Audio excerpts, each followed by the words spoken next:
Hello, everyone, and welcome to Salty Sweet Games. Welcome to the premiere of Against the Stars, a brand new Burn Bryte campaign presented by Salty Sweet Games and Roll20.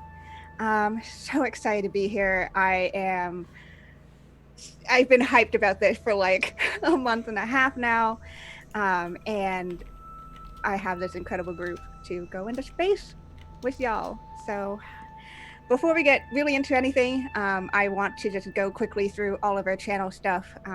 So first off, that includes a shout out to a wonderful, wonderful partner in production, Roll20, a virtual tabletop of choice. You didn't do the jingle. No, I can never do the A jingle. virtual tabletop of choice. There we go. Nailed it. Lauren has to be the jingle person. I can't do that. But we can't be doing this without them, and especially since Burn Bryte especially is a system that is published by Roll20 and specifically made for Roll20. So we're super excited to be doing this with everybody. And we're going to be kind of learning this game as we go. So that's going to be kind of cool, where we're going to kind of learn by play for all this stuff. Another sponsors that we do want to shout out includes Dice Envy. If you like your physical dice, if you like your chunky boys, Dice Envy gets you those good dice. And that includes everything from plastic to metal to wood to gemstone. And they're releasing new stuff basically every couple of weeks. And we get the scoop on them earlier than most people. So definitely check them out, and you can use our code to get some money off. So you might as well get some good stuff for you and help support us. And a last shout out to our last sponsor, Grinding Coffee Co. They are a Black and LGBTQ owned company where a portion of all their proceeds go to charity, and all of their stuff is organic, otherwise fairly sourced. They help fuel this channel quite literally. So we're super awesome. I've had 2 cups today. Lauren has had 2 cups today to make up for me not having any coffee at all. So this is where we're at. It's really awesome. So yeah. A couple of things that's going to be a little different about Against the Stars compared to other Salty Sweet Games shows. So usually we take donations to help things happen in this game and also support the channel. However, as we are partnering with Roll20, we're also partnering with their Tiltify campaign to help support Code 2040, which is an awesome nonprofit. So we're part of that campaign. So all donations are going to be going through there. So please do !code 2040 to figure out where to donate. And every $50 that is donated to Code 2040 introduces a complication in the story, where you get to make things a little more interesting for the player characters. And for every $100 that we raise, we will be giving away a bundle for Burn Bryte. So if you're interested in playing the game for yourself, this is a great way to do it. And again, all of the money goes to a great cause, and we're really excited to be doing that with them. As well, we're trying out some new social goals here. So rather than hitting certain donation goals, other than the charity stuff, we're also doing this thing where at 10 retweets every week of our We're Live promo tweet, we will release a poll within the following week that will help advance one of the factions in the Olaxis Galaxy. So, things might happen behind the scenes, pushing forward perhaps one of the Ophir guilds, perhaps one of the pirate people, perhaps the Order of Heroes. Who knows? You'll get to be able to help decide every week when we hit that 10 retweets. And it looks like we've already hit 20, so y'all are incredible. So that poll will be going up at some point this week, and y'all can vote over on our Twitter. And our final last things, we here at Salty Sweet Games use safety tools because we believe that no matter what happens to the characters, we want to make sure the players are safe and having fun. Typically, we use lines and veils here, and we also use the X and a No cards behind the scenes to ensure that, we're having a good time here. So that's basically all of the stuff that I have to cover for channel things. So let's go around and briefly meet all of our wonderful people who are joining me today, and who they are, who they're playing. Let's start off with my of course, my co-stream partner, that goes to Lauren. Hello, Lauren. Hello, I'm Lauren. I'm that salty ginger over on Twitter and the salty half of the channel. Here I'm playing Valla Salabralta, who is an Ulron, good at flying things, good at punching things, not so good with the words. Ulron are crystalline kind of humanoids. Part of their crystal bodies are malleable, and as they grow older, parts start to harden. So that's like why her hair is so cool, you know? And I'm really excited to play her and find out what she sounds like, because I still don't know. Whatever comes out of your mouth, I expect you to commit to it. Yep. Mm-hmm. Oh, this is gonna be great. And let's go over to Jess. Hello, Jess. I'm so excited to be here. Like literally, like we were all dancing before we started, and I'm like, It was a good nerves dance party. yeah, we're just shake it off. But hi, I'm so happy to be here. My name's Jess, Echo_JG in all the places, and today I'm playing Wallahlah Oodles Nizalast Lamo. You know, a very obviously a Glean name. Obviously. And Glean, if you don't know them, how could you not know Glean? They're so great. They are feathered, aquatic, sapien species, and they are kind of like soft and don't live very long normally, but they have these beautiful gleamy reliquaries that have extended their lives and made them able to travel through space and do all the stuff they are doing. So yeah, I'm so excited to play, and I sort of have an idea for my voice, but who knows? I like this plan of whatever comes out our mouth is what we have to do. So It's fine.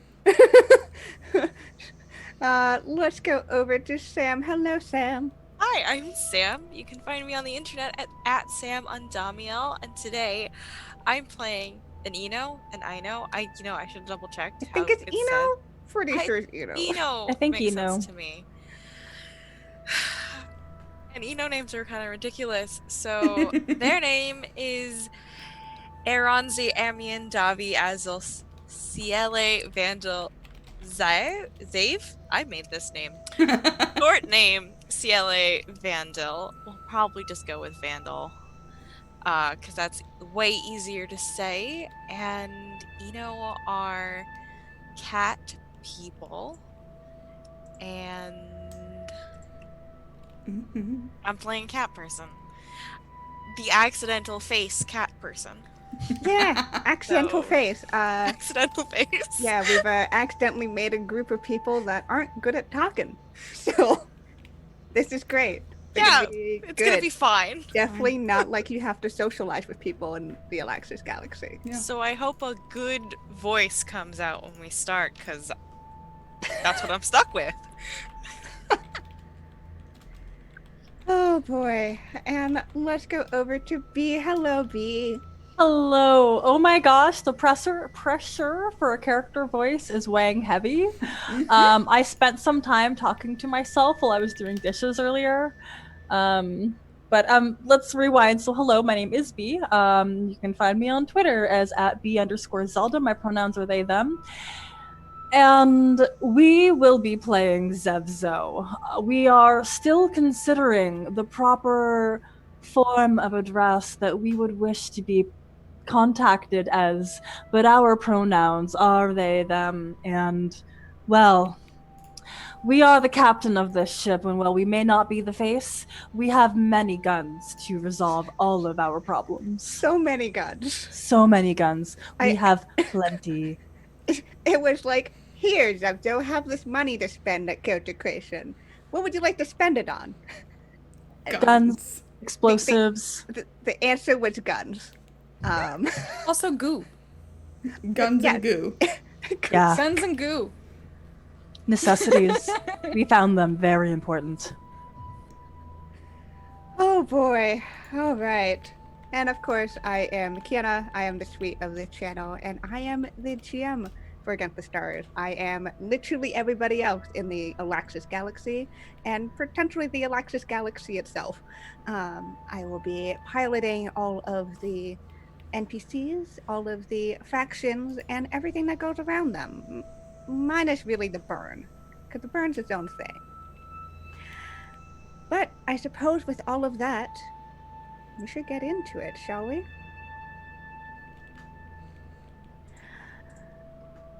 Do not go gentle into that good night.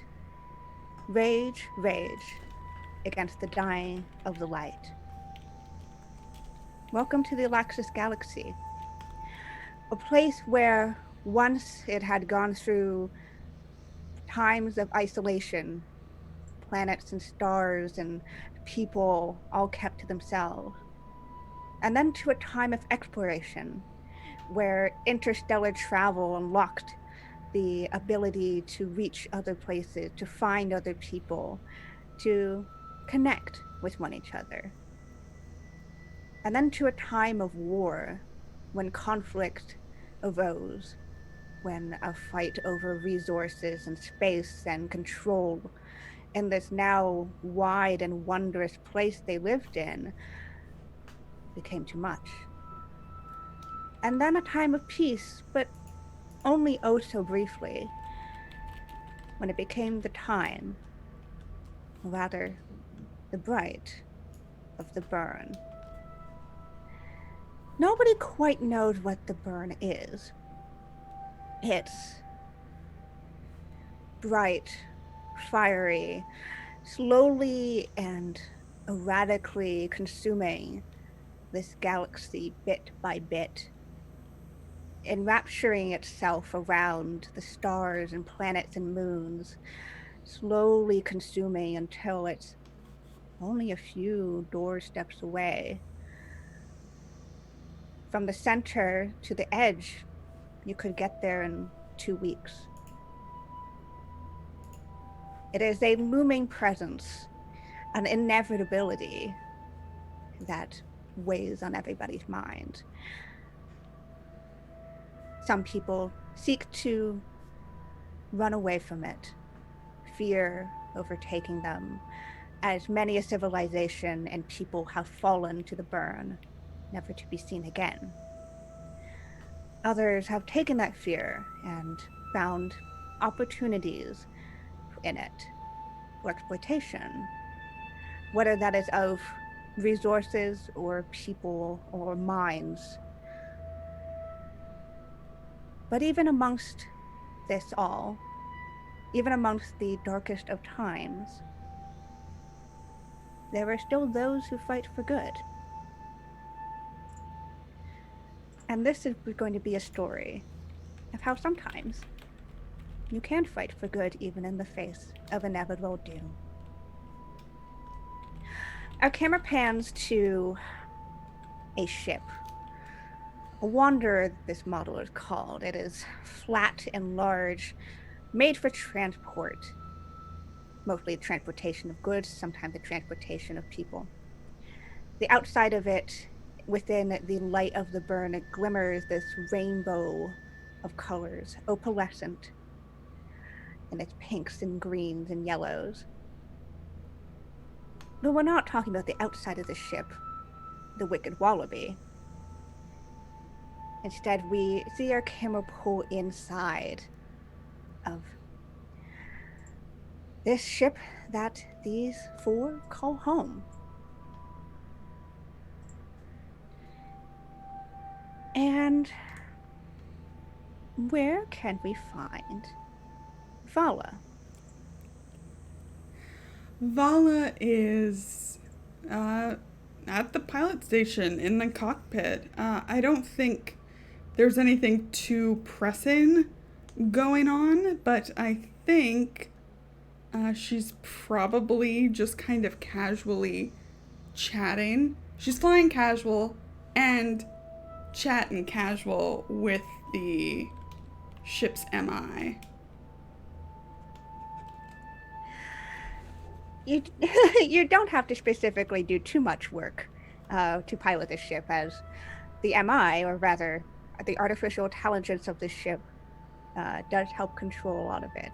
Of course, you can always override Max or M4X if you ever wanted to, but Max tends to. Would we say not trust you? Who knows? But I'm so good at flying.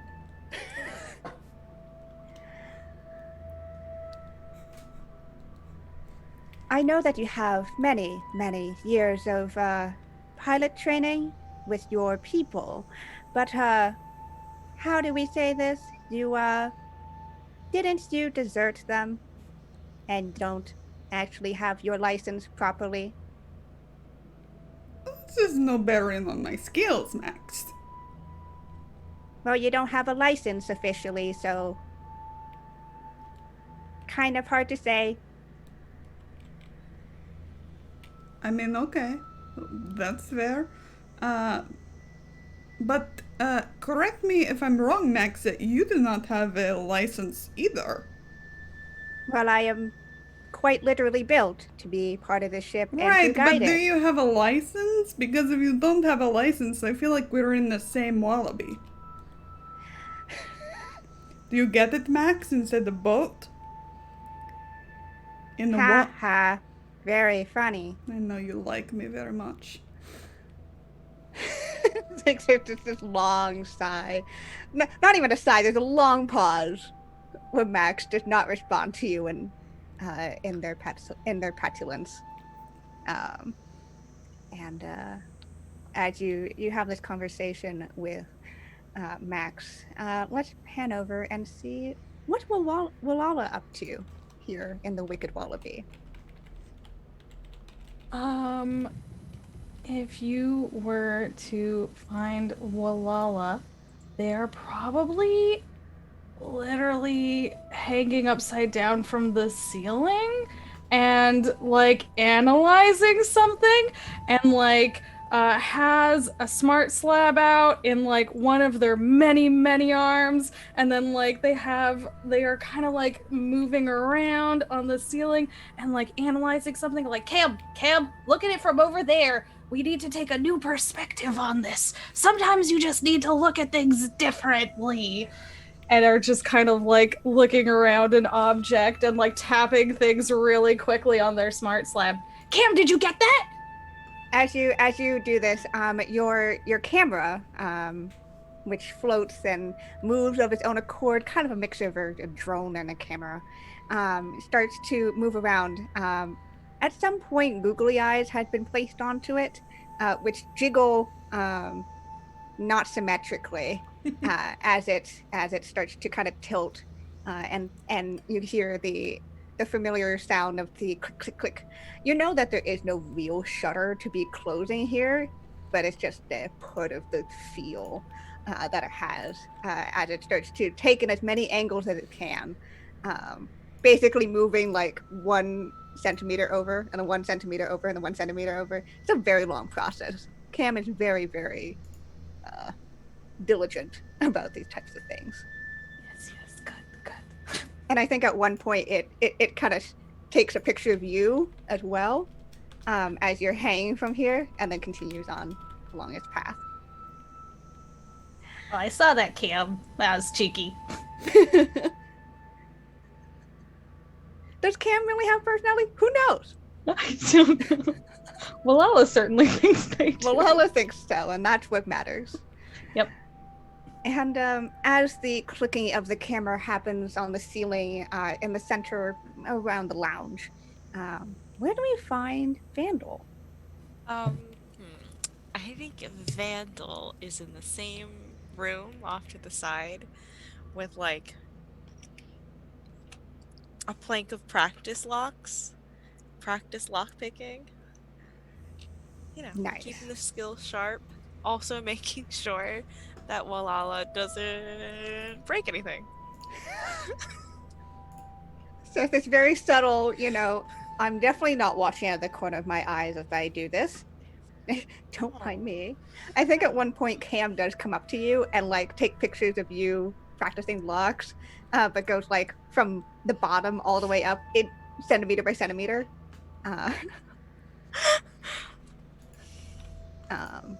We might need that at some time, Vandil. Don't worry, it's okay. Now I have a reference.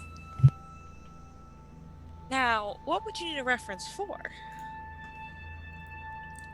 Well, you know, if ever you're dismembered and we have to put you back together or anything like that. You shouldn't speak such a thing into the universe. It might hear you. Well, I'm not. Well, is that. That's not how it works. I'm pretty sure that's not how it works. Is Wallahlah talking about dismemberment again? It's a natural form of organic life, I think. Not this organic life.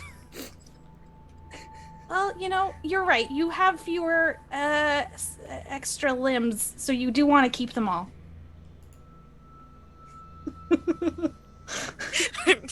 Just a sea of tentacles. So many pieces move. Just Now, none of my limbs are extra. These are the proper number of limbs that I should have. And now we have reference of that, so I know that for sure. I think your thing just moved. Oh, okay. As this conversation's going on, what's Zev'xo up to? We possess a cargo hold. That is correct? Correct. What kind of cargo do we currently have in our cargo hold, and can I assess it and triple count it to make sure it's going to be worth the exact value that we are owed? Ooh. So currently your cargo hold is, I wouldn't say empty, but it does have empty tankers. As your job right now is to collect something first. You've got to do the collection part first, and then you got to deliver. You have been asked by a driftling, not so far from here, but within the Ghost Belt, to recover some plasma from a abandoned space station called the Zev'xo. And you know that plasma is the material that powers everything. It powers magic, it powers technology, built truly from the remnants of omniscience long past. And while plasma was once bountiful, almost limitless, the burn has eaten away at a lot of the sources. And especially out here in the Ghost Belt on the very edges of the Olaxis Galaxy, right against that butts up right against the burn, plasma is fairly rare, and they're willing to pay a very pretty penny for whatever plasma you can recover. And an abandoned space station seems more than an appropriate spot to try to find. So you have the appropriate equipment to do this type of recovery. This is not your first job. You are experienced with this. We are. And so you have a few of these almost tankards that are suited for humanoids, kind of to wear as backpacks almost, for easy carrying. And they do have a form of like a tube that you can use to kind of to suck up. We're wearing the backpacks from Ghostbusters? Basically. Except instead of ectoplasm, you're trying to get plasma. Is everybody's backpack like sized up and down depending on like our shapes and sizes?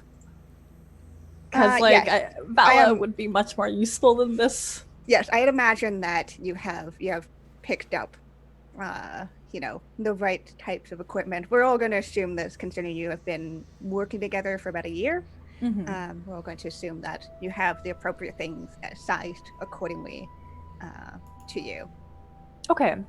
I think, Zev'xo, we are going to inspect what cargo we have. We will inspect our equipment. We must ensure that this task is complete because we are owed a certain fund, and I have some debts to pay off, and we must be worried about that. So we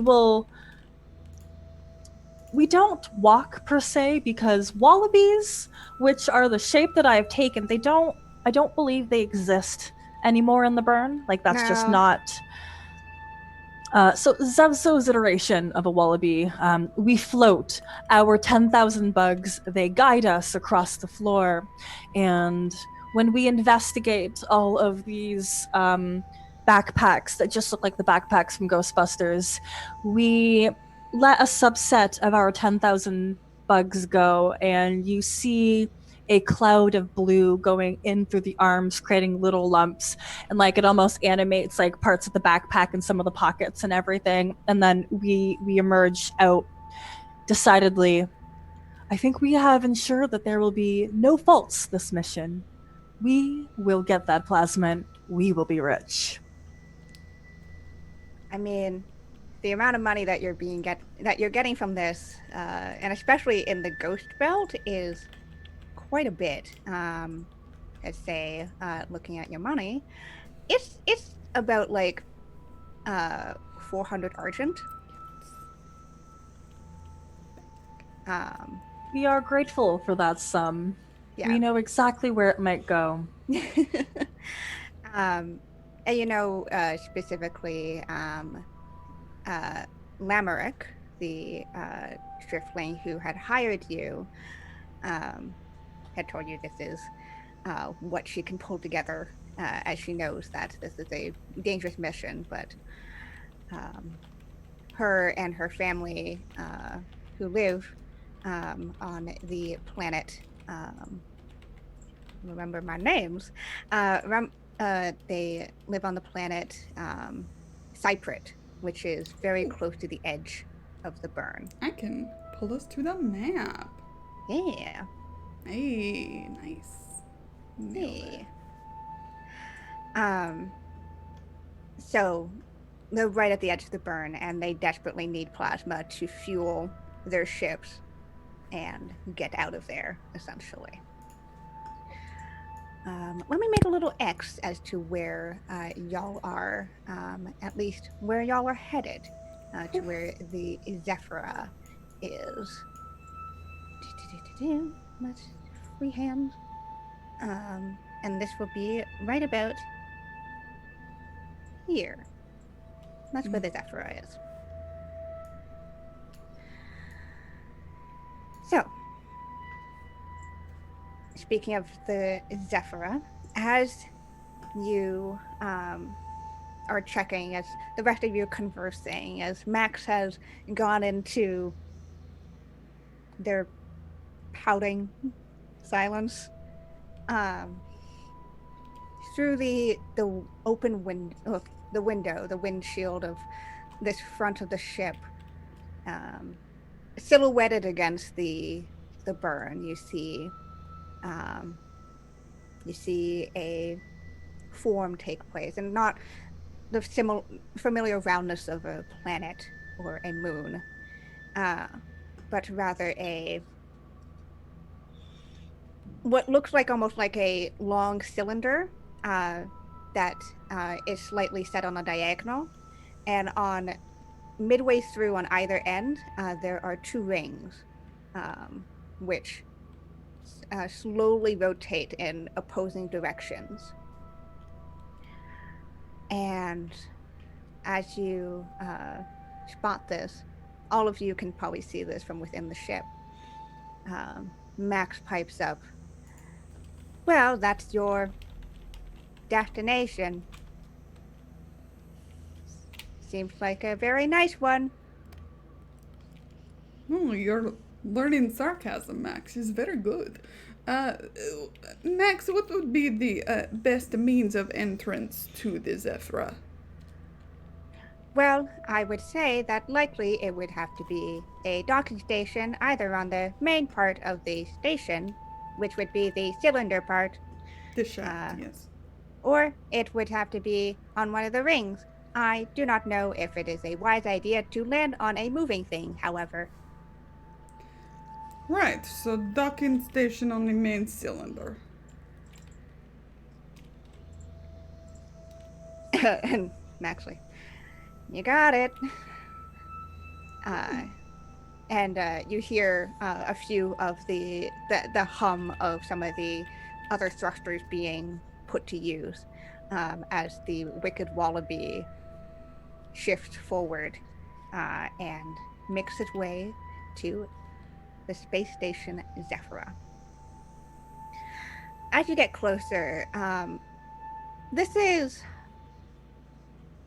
not the largest space station you've seen. Zev'xo, this does not even compare to Goldie the Magnificent in its size at all. But you've seen these types of stations before. They're usually research posts or otherwise meant for scientific endeavors and less so of permanent living.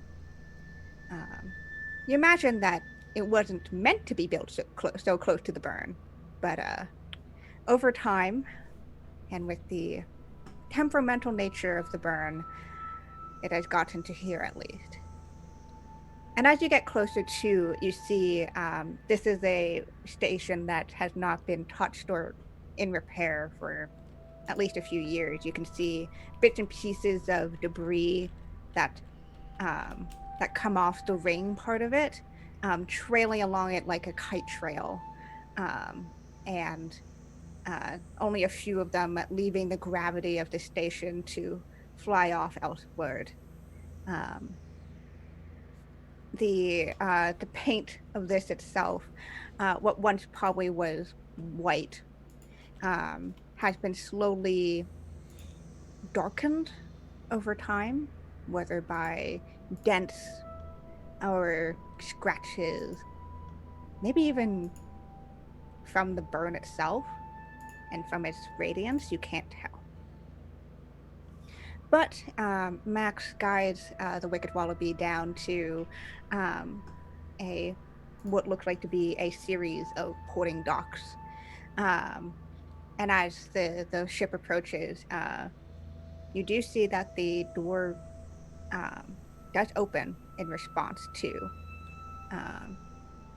your approach. And you also note that there is another ship that is attached to one of these docks. Small, not like a transport ship, maybe meant for 2 or 3 or a small group of people, and decidedly passenger, if anything. Does it look old as the rest of the station, or does it look newer? It's hard to tell. It's painted black, which makes it more difficult to gauge its look to it. You don't. The particular model of the ship, you would say it's not like a brand new ship. Mm-hmm. You'd say it's probably a few years old at least in terms of its makers and usage. Yeah, we don't recognize this ship, do we? You don't seem to recognize it. Okay. It holds no sign of the daylight, which you have had some Don't need to worry about it. interactions with, we shall say. It's fine. We should be alert. Please use as many eyes as you possess to keep an eye out. And I'll fuzz a little bit as like my wallaby form kind of shifts out, and then it'll shift back into a tight wallaby form. Are we ready? Zev'xo, I've never thought to ask, Captain, but how many eyes do you have? 20,000. We have one extra right now, and we are trying to decide what to do with them. They're mostly just, they hang out. They're like a distant cousin. We can't call them one of us just yet. You just picked up another one of you on the way. But only one eye? Yep. All right. And then Valla stands up, and I'm assuming towers over everyone else at like 6.5 and change feet. Absolutely. Super buff. Big crystal ball. Yes. I'm ready.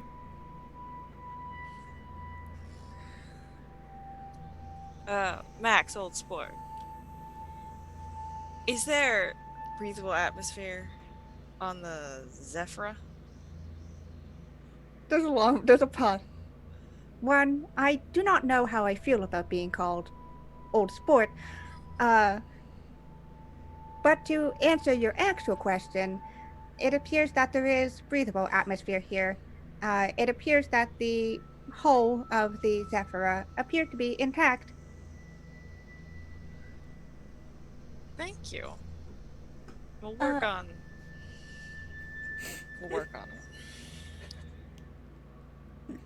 it. Max, so you said there's one other ship docked here? There appears to be another ship that is docked just 2 docks down. You kind of you feel the kind of rumble and as the Wicked Wallaby clicks in with the docking port of the Zev'xo, meeting door to door. You can kind of hear the hissing sounds as atmospheres are readjusted between the 2 ships, well, rather the ship and the station. Aside, sorry. We are all geared up. Wallahlah, we've spoken about speaking when the captain speaks. Oh yeah, I'm so sorry. I try, but sometimes I just have you're right. I'm sorry. A little bit of fuzz between the bugs as we all kind of like chitter our wings. We are ready. Everybody is wearing your backpack. Straps must be adjusted. We prefer safety over losing everybody. Strapping, double checking guns. It's very awkward on knives. Wallahlah. It is. Yeah, I'm looking at them like. I only have like one solid part. Like There's only one part of your body, so it's like it's more like a fanny pack, a backwards fanny pack almost. it's either a fanny pack or it's like a turtle shell situation Yeah. where it's like on top of your head. It's like trying to like move all my feathers out like around it. Oh. Concerned. We think you look safe enough. Safe enough. I'll take it. Thank you. We welcome you. Are we ready? Yeah. After you, Captain. Unless Let you would us like me depart. to go first and, block things from blowing up in your face. Well, we know your faces. that your 2 steps is equivalent to like my 1 hover, and I don't understand how we don't understand how speed works with you, but we're much faster than the rest. Yes. Sometimes when you pass by, the gust of wind kind of pushes us back a bit. It makes it difficult. Sure. So you go first. We will, thank you. I'll have your backs. So you walk forward to the door airlock situation of the Wicked Wallaby, and as you press the button, you hear again that hiss, and your door slides open alongside the door to Zev'xo. And you step inside to the inside of this large cylinder, which inside is just, again, this one large tube almost. The walls are surrounded by various doors and windows, as if the rooms themselves are basically another ring of this large tube. You can look all the way up to the very, very top of the ceiling, which is quite far out of your reach. At the base here, you see what might have been the remains of other ships, which have less than being visitors docking, were more permanent in their presence here. Or at least you see the remains of what that might have been, as you assume many of the people have left long ago, taking these ships with them. But you see another series of smaller tubes, which one at each corner or so, that leads up to, that basically stops at a platform outside of each door. These tubes are more see-through, they're glass or the such. And you can see next to each of them, there's a opening within them, and there's also a series of buttons.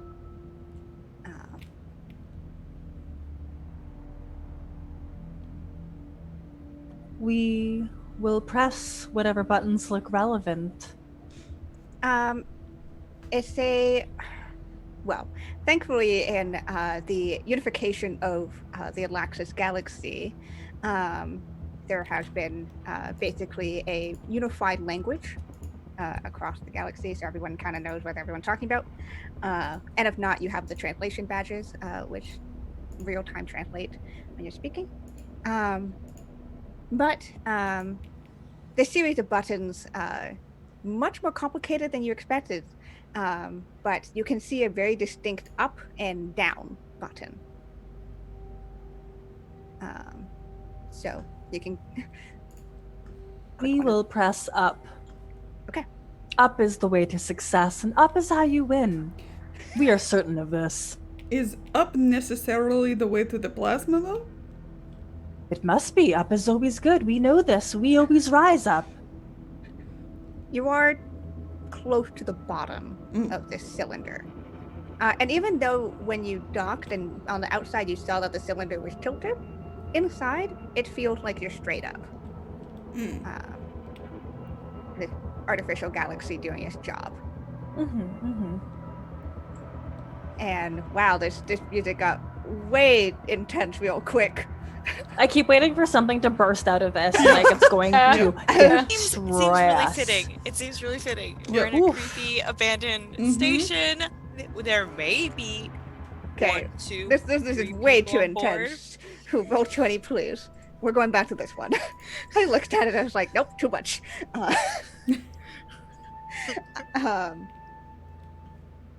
So as you press the up, you, within the tube, you can hear a sound. And you don't see it except perhaps in a swirl of dust. But there are winds within this tube that appears to be pushing upwards.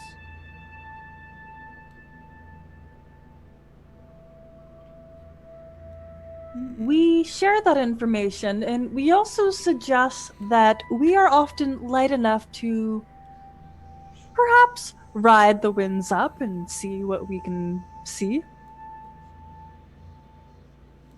You all have comm badges, right? You do all have comm badges. I'm pretty sure you made we sure agreed that you on all that. had Yeah. comm badges. We had a meeting. we discussed this out. Okay, cool. Just wanted to double check before I was like, yeah, go ahead. And then we're like, we have no way to contact them. All right, well, we'll look around down here while you look around up there. We are worried about perhaps one more body would be of assistance, and Zev'xo is gonna look over at Wallahlah and then Vandil. No, Valla. Not the solid crystals, 6'2" person. We consider they may not rise in the air. Just something tells us. Okay. Logic. You feel like the Zev'xo, as you kind of like buzz a little closer, these are pretty strong winds. These are meant to carry people and not just of your size. Come along too. Well, Vandil and I can stick together. We have done many things together. We have walked around. We have chit-chatted. Okay, stay safe. I unfurl my feathers and I whee! All right. Before anyone can say anything, Wallahlah just goes wee into the glass tube, and Wallahlah, you are lifted up by these winds. With the nature of your body, you do kind of swirl around a little bit, but you are easily carried to. The winds almost lull a little bit once it gets to a platform that's floor that attaches to doors and windows, and as if asking whether you wanted to get off or if you wanted to continue upwards. Captain? We think that we should get off on this floor. We agree, yes. Zev'xo, do you step in as well? Yeah. Yeah, Zev'xo, it's the same experience for you. You are lifted up by these winds. Some of your parts kind of have to, like, kind of We struggle. They struggle to be cohesive to your wallaby form, but you manage to collect yourself within that lulling space, and you are on this floor. There are no railings to this. It is simply just basically a 10-foot wide ledge that runs along the side of this of the inside of the Zev'xo. You can see a series of doors right in front of you, which you can check out. Though you see locks on all of them, electronic locks, series of passcodes and the such.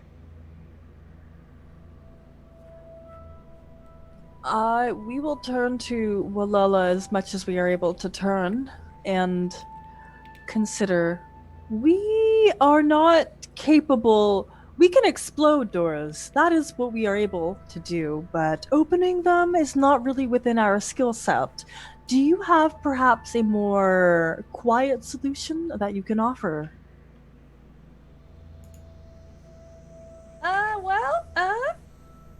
What does this door look like? Does it have like a panel for like So there's a basically all of the inside here is metal of some form. Each of these doors has a panel with a pin pad, essentially, not of numbers but of symbols. 9 of them in the 3x3, which chill out right on top of the you assume the handle of the door. And so, like, is this like a fairly solid, like, is this almost like an airtight door, or? Not airtight. You think that it's more like you've been around labs before. This is a lab door, kind of situation. Okay. I mean, Vandil's really the one that's good at, like, doors, but, I could try something, and also, just in case, and I make a noise, like, all my feathers go on end, and they, like, kind of shake and rattle. Okay.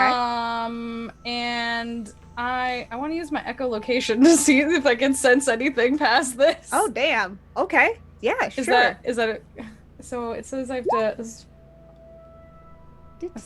Ooh. Echolocation. As long as you can hear, you can sense any creature's object within 50 feet of you, no matter the visibility. Ooh, yeah. Okay, cool. So the door is going to be a little bit of a obstacle there, but thankfully there is a window that is close by. It is darkened glass, so you can't directly see through it. You imagine that it's a two-way type thing, but it does make it easier for your echolocation to go through. And so you ping out this sound, I think all of you can sort of hear it, but in that way of like something is happening and you know it's happening, Yeah. but you can't actually sense it. And Wallahlah, as you echolocate, inside, you see what looks like to be a lab, typical tables and computer terminals and a lot of engineering equipment in this particular one. Not a lot of uh, beakers or the such. But you ping against something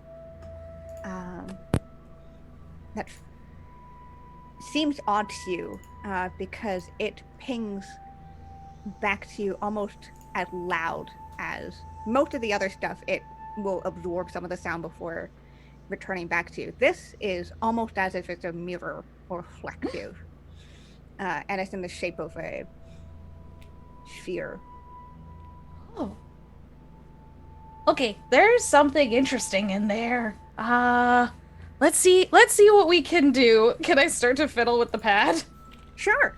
Yeah, and this is going to be our first obstacle, I think. Yeah. So, how Burn Bryte works. Everyone has 18 skills, and everyone has assigned a certain die value to that, from a d4 to a d12. And basically, I dictate how difficult this is going to be. And with that, they roll that amount of dice for whatever skill they'd like to use, and they just don't want multiples of any number. So obviously, the less dice you have, the easier it is to not get multiples on stuff. So, what kind of skill would you like to try to involve here as you try to get past this door, the enemy of all early on RPGs? I think I want to try and use my computer skill. Is that Okay. possible? Yeah, totally. And I'm going to say this is a moderate difficulty. So that's going to be 3 dice that you have to roll. Okay. So whatever your die amount is there, and you need to roll 3 of it. And we'll get to see this. It is a pass. Hey, awesome. You fiddle around with it, and even though it's symbols and not numbers, you're able to, it's all the same. All of the logarithmics and coding is the same anyways. And so you fiddle around with it, your tentacles moving all around and inputting all of these codes faster than most people could ever do with just 10 fingers. Until 10, eventually, how inefficient. until eventually you hear the soft beep of the number pad go off, and as it flashes green, and you hear the click of the door as it unlocks. Captain, I think I got it. We are impressed. We watched only a few of your It was wonderful. We will enter. Thank you. Oh, thank you. Yeah, you go ahead. I'll follow. But there's something spherical in there that's very interesting. I heard it. We wonder, is plasma spherical? No. We don't care about that. We want plasma. Okay. I might just look though. I might just look. Okay. Just know we value your safety and don't touch something that will explode. Or carry on. We will look for plasma. Thank you. Learn the hard way. Yeah. As you enter into this room, Wallahlah, your echolocation was true. You get a bigger view of the room as the door had blocked your previous echolocation attempts to see it. But you do see this, again, table, computer terminals, equipment. And sitting on one of these tables is this, about this size, ball. And it is, at first you think it's black. But as you get closer to it, there seems to be this almost oily sheen, and not on the outside of it, but on the inside. Do you touch it? As is the ever-old question of this. Oh no, Sorry. Can you? that's okay. Uh-oh. No. We observe that Wallahlah has just kind of started floating around. We aren't too sure, but Wallahlah was inching towards that ball that looks rather slimy. Are you back, Jess? Zoom is frozen for me.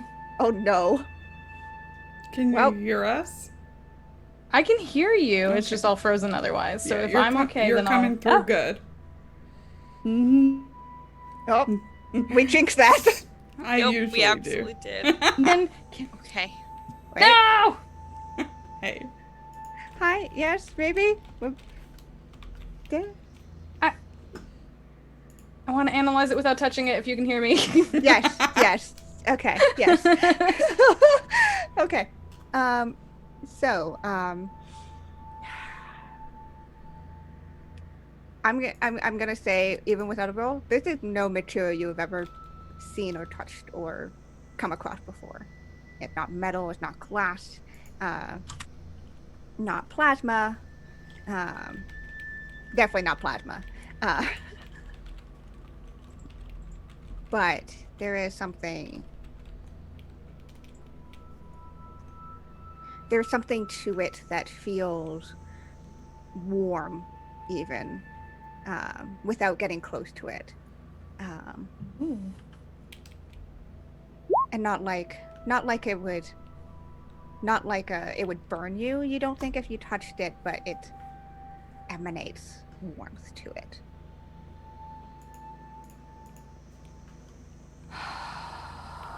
Okay, well, the captain said not to touch it. Hmm.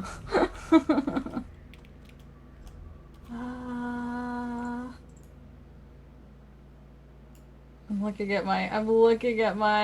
Ooh. Can I? Is there? I'm good at knowledge. Uh-huh. Can I? Knowledge it, like science, like look at it and does it look like, actually, can I look around it almost and see what's around it, so that like if there's like, like if there's gloves and safety stuff all around it, then I'm like, okay. oh, okay, like then that means it probably requires proper personal protective equipment. It seems alone. It sits on this cloth. You think that's been laid out for it. But otherwise, you don't see any gloves. You don't see any goggles. You don't see any protective measures here.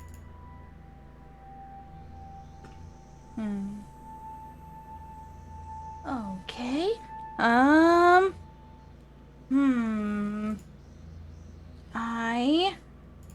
Is there like a computer nearby or something? Yeah. Is there something Yeah, I can there look up are- information on? There were a bunch of computers in here.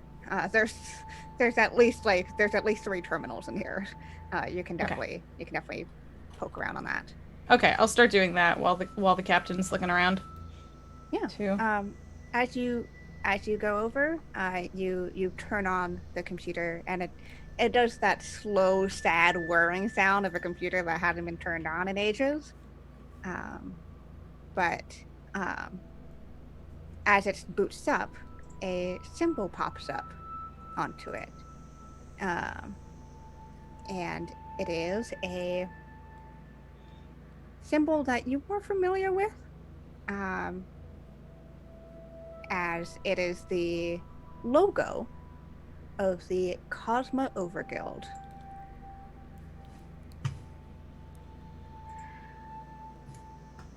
With that, we're gonna hop down to the others, the other 2 who are hanging out at the bottom of this very, very long, tall cylinder. And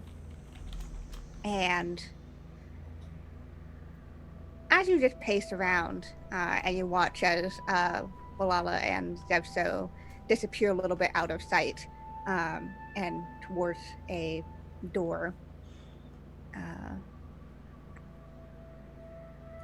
you hear a ting, ting, ting, ting, ting sound from above. Sounds like something was dropped. Where? It you look, and you see it across the way, about let's say 100 feet. Okay. So basically, Mm-hmm. on the other side of I the have my cylinder. far goggles. Yeah. I pull them down and adjust them. So, two of us just go full, like, Uh-huh. super spy. Mm-hmm. If I Um, were the plasma, where would I be? As you look, you see, what looks like to be just a piece of equipment, that had made its way down here. Does it look like a breach bomb? No, it does not look like a Okay. breach bomb. It looks like I have one of those. it looks like someone had taken part of this ship or its labs or whatever, and had dropped it, tossed it. Where did it fall from? You That's look gonna be up my question. across the way, and you see nothing on the first floor. You see nothing on the second. On the third, however, you see faint movement. You're at an angle that you just catch it before it disappears into a door. And knowing how this space station is built, that's about where you imagine the ring would lead to, or where you could leave the station towards the ring. Now, Valla, I think we should investigate that. Oh, I think so too, very much. Like, hand-on gun. Uh-huh. Hand on hilt of sword. Yeah. So, do you want to just cut across the way? Should we? We will report into Captain, and yes, we will head up. Captain, movement on the third floor. We are heading to investigate it. We agree that sounds like a wonderful plan. Wow, Valla. You could be a captain right after me, you know? Thank you.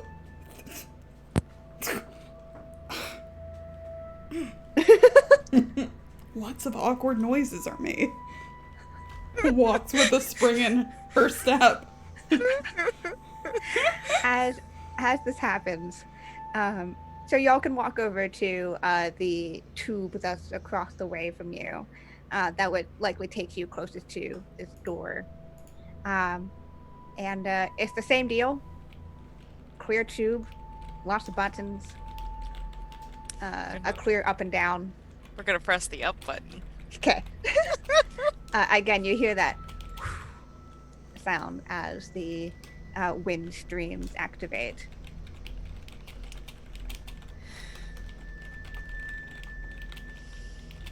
I'll go first. And then I will just gingerly. You touch the waters, feel the breeze push up your fur, but you can definitely feel like there is enough resistance here that you think it could carry you. That's why I wanted to go first. I'm gonna jump in and ride the currents up to the third floor. Yes. As you rise up, a little slower than Wallahlah and Zev'xo were carried up, as it has to work more for more weight. You're easily carried up to the first, easily carried up to the second, but you hit the third, and you see that there's a puncture in the side of the tubing here, where the wind starts to kind of seep out, making it difficult for the wind to continue pushing up.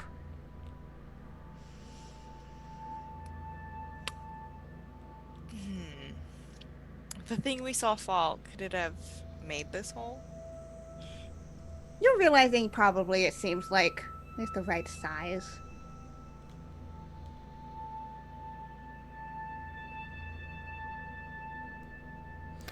I think I think Valla gets distracted as Vandal goes up and then like goes over to actually get the thing, whatever fell. Yeah. Yeah. So you go She's over. behind. Yeah. And you go to actually investigate what fell. And you find what appears to be the discard of a like a cartridge or a plasma cell discard. So it had been used up and then discarded because it didn't contain any more. And you can see bits and pieces of glass now that you didn't see before in your foresight goggles scattered around it. Valla, I do believe there's evidence of foul play up here. Oh, has someone murdered someone else? Sabotage? Okay, I'll be right up. Okay. So Can I get to the third floor? Can I Well, this seemed like an obstacle to me. Yeah. So okay. how would you like to attempt to Um, do this? And what skill would you like to use therefore? Oh, can't stealth it. That's for sure. No, not exactly a stealthy thing. No, it seems like an athletic situation. Yeah. If you're literally climbing up, yes, this seems like athletics to me. Yeah. And this is going to be another difficulty 3. The tube is small enough that like you're not going to be completely outstretched if you do this, so you have some muscle leverage to climb. Let's find out what happens when you fail. Oh, what? You passed. It's a D4. Damn, That's real good. that's very good. Had to do it to him. Yeah. So how do you do this? How did you get up through this last section of the tubing to the 3rd floor? You know when you're a kid and you try to like climb the door frames? Mm-hmm. Yes. Exactly like that. And then when I get to it, I just go like it's completely ungraceful, and the first thing I do when I get up is gonna look around and make sure nobody saw that. Valla, you saw movement. I don't know if you saw actual specifics what's going on. It's pretty high up at this point. Is it possible to not go in the wind tunnel and just like, because I'm so big, like do like a high jump up to each ledge? Ooh. The ledges are pretty far up. Okay. But you do see, perhaps from the breakage of this station, you think that you could find some handholds to lift yourself up between each one. That's right. All right, this is gonna be more difficult. Okay. Gimme. Again, we're figuring out Burn Bryte. We're figuring out what the skill complexity stuff is. So bear with me as I try to figure out what the best one to do is. You know what? Actually, I think it's looking at the percentages. I'm gonna say it's still a 3. It's not like a 50-50 thing here. All right. Hey. Strong coral. Okay. Strong coral. As you reach up, you grasp into these things. What does it look like as you lift yourself up these 3 floors? It looks super efficient. Like she's done it a million times before, just a very like push up, like with the arms, like stand, adjust, bomber jacket. It's very, very like military style. And eventually the 2 of you make your way up and to the 3rd floor, where there is an open door Um, and you see out way past through it into open space to where the rings are. You imagine this is where the rings are connected to uh, to the um, to the main body. It's almost like a giant bridge of some form. But as you peer further, you see a few figures far down turn a corner into the ring itself.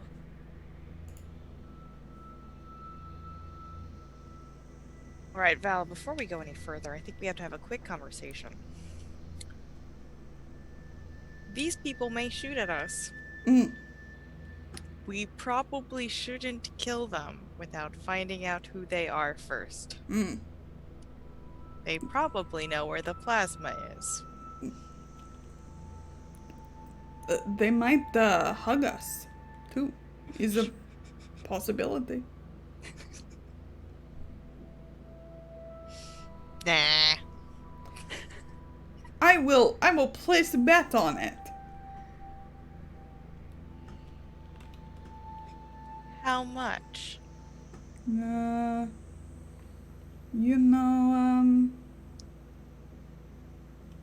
Half of my cut.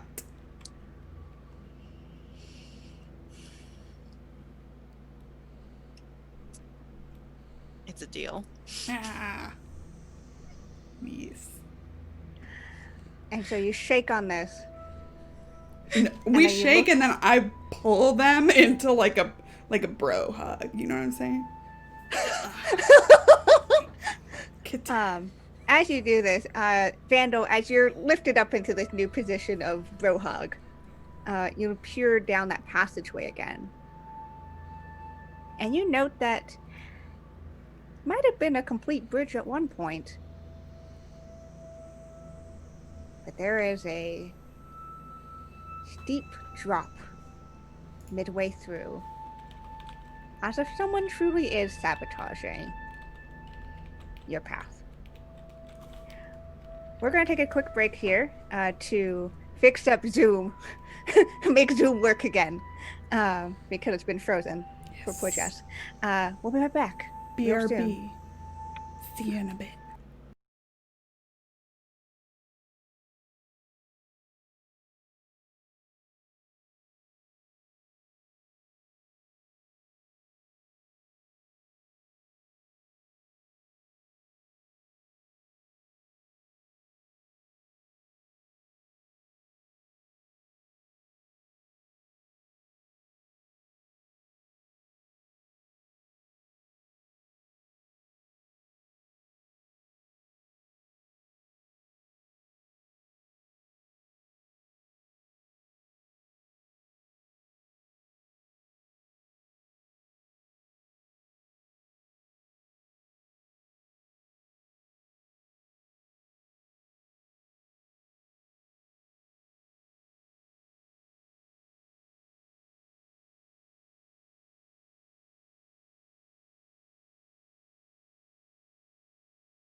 That was quick. Love when tech solves itself. There was no problem.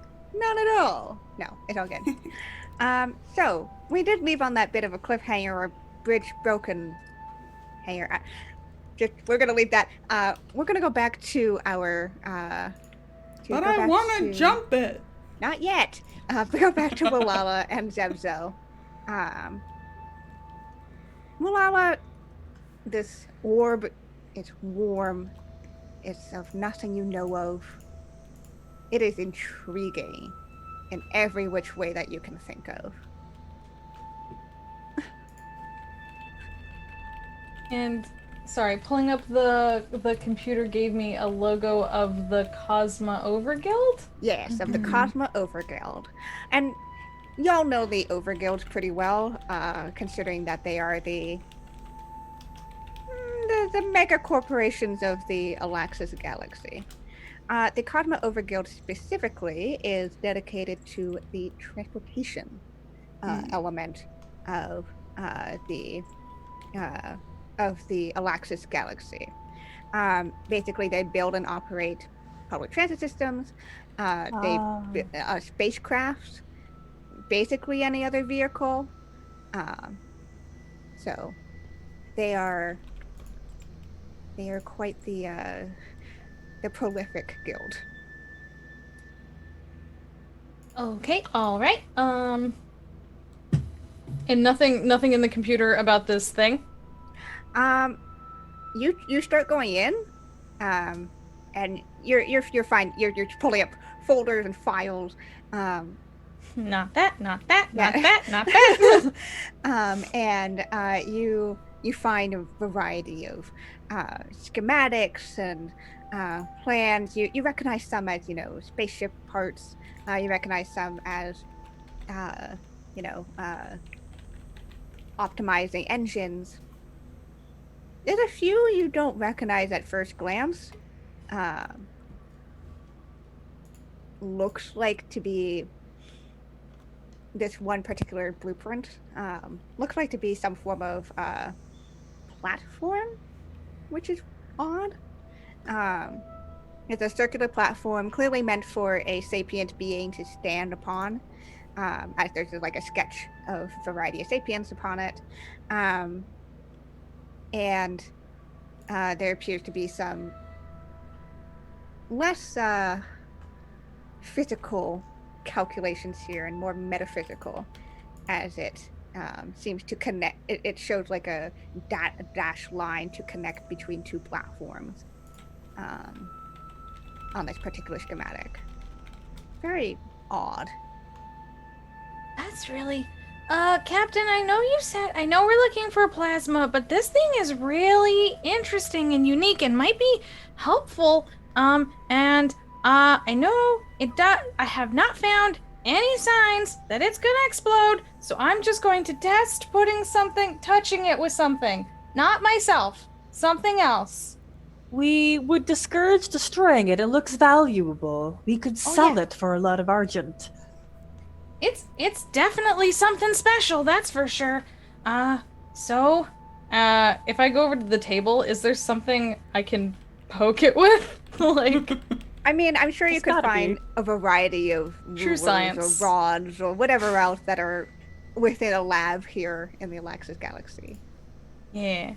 Okay, I want to poke it. Okay, yeah, you poke science. It. As you poke it, again, it when you touch it, there's that resonant ring to it, almost like chiming glass. And as you do, you see again this oily sheen color to it inside. It ripples almost in response to your touch, centering upon itself within this blackness of the sphere, into another sphere, but with spikes that come out of it and pulse almost, moving softly as it rotates within. I turn and I put many of my tentacles together in like a steepling motion. And I turn to the captain and I'm like, many things come together like, Captain, I don't think I can figure out what this is right now, and I know we're kind of busy, but I'd really like to take it with us back to the ship to study it more. Would that be okay, please? We consent. We consider that valuable. Okay, cool. Work my wallaby chin.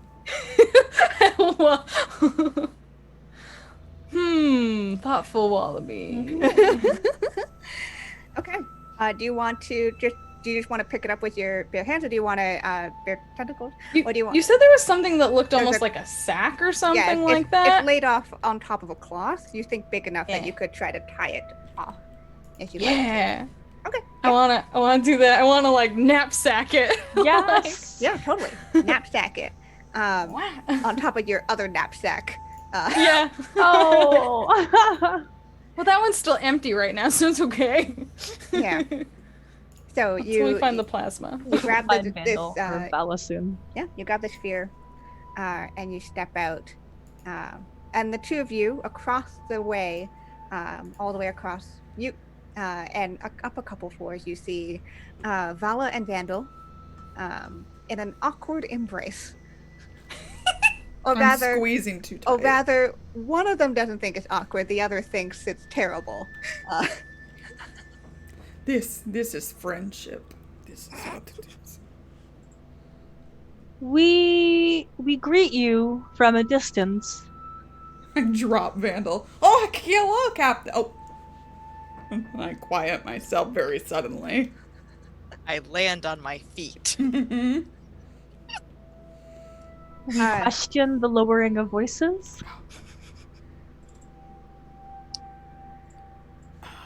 We are not alone. Can I detach a bug to go investigate what we have around here? Oh yeah, sure, absolutely. Go detach a part of yourself to go investigate. Cool. So with my swarm, I think going up that little like shaft of air, I lost a bug along the way. So my one-eyed cousin was able to like fully integrate into the hive. We have a very specific amount of family members that can exist within the hive, no more, no less. Very specific on the rules.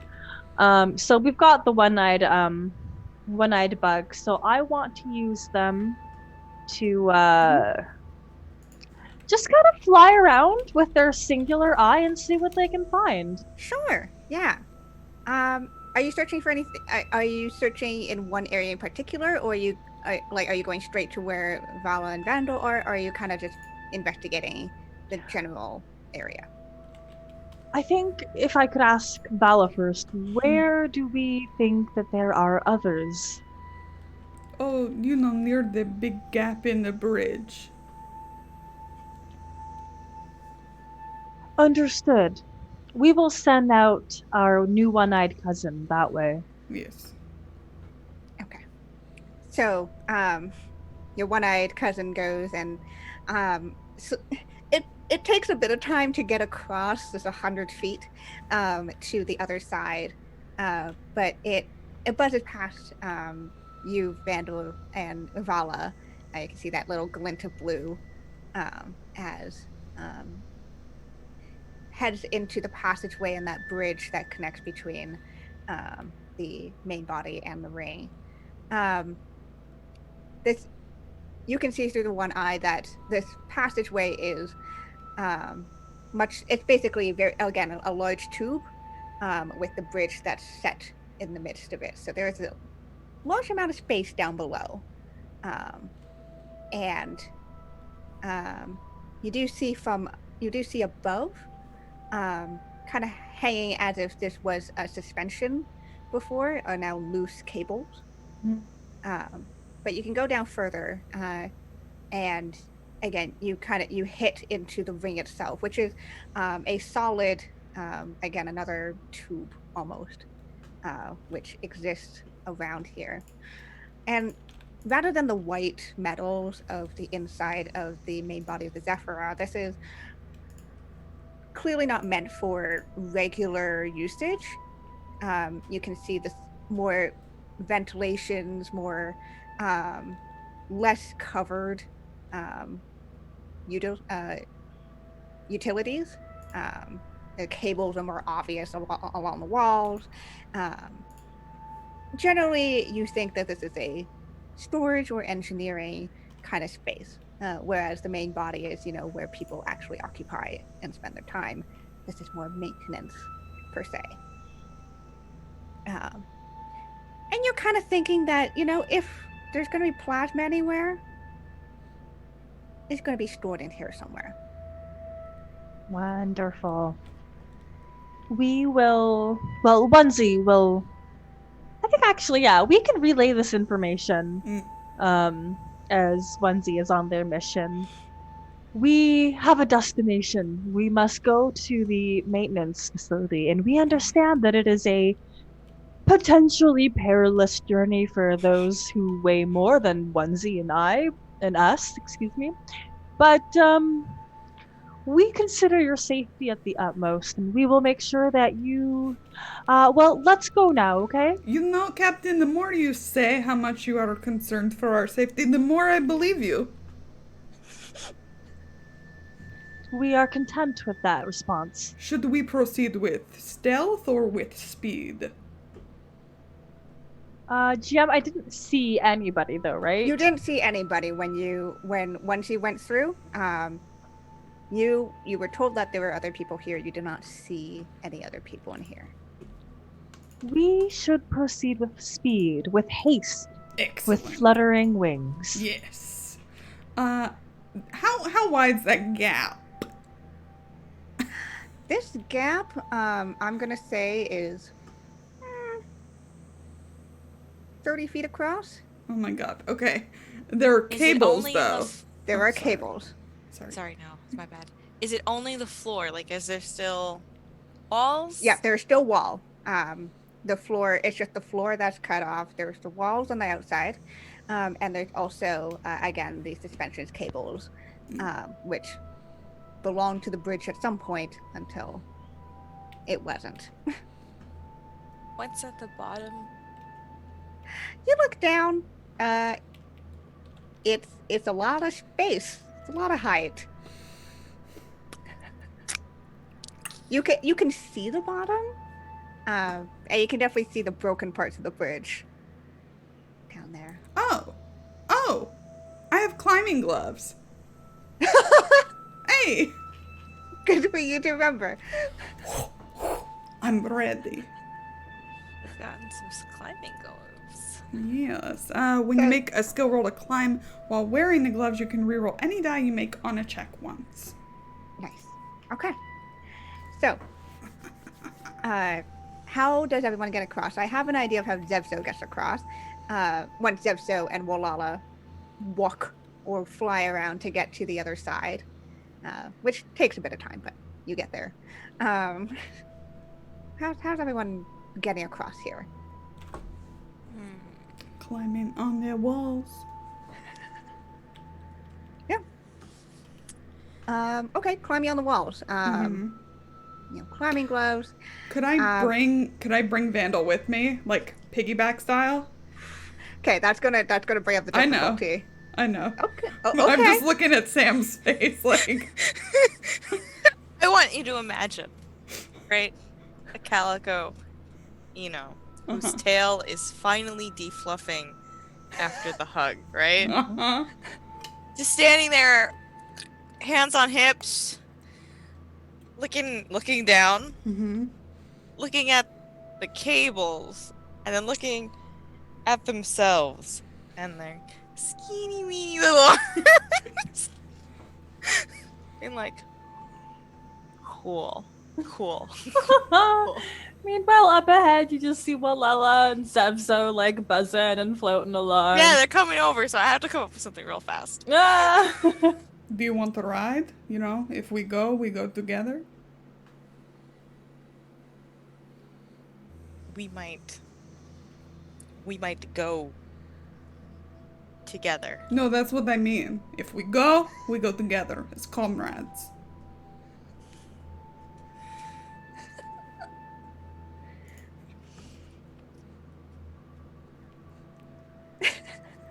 Yeah, let's just Yeah. let's do it. Yeah. Yeah. Okay, this is gonna be difficulty 4. Okay.